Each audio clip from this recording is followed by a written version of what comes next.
You ask Tiger to solve. This deals with linear equations with one unknown.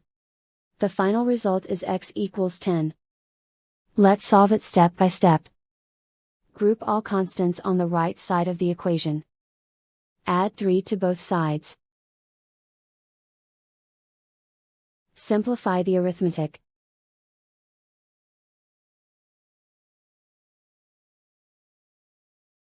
Isolate the x.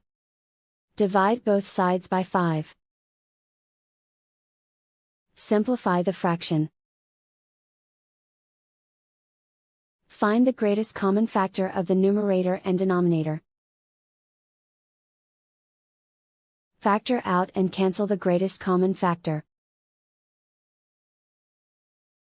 And so the final result is x equals 10.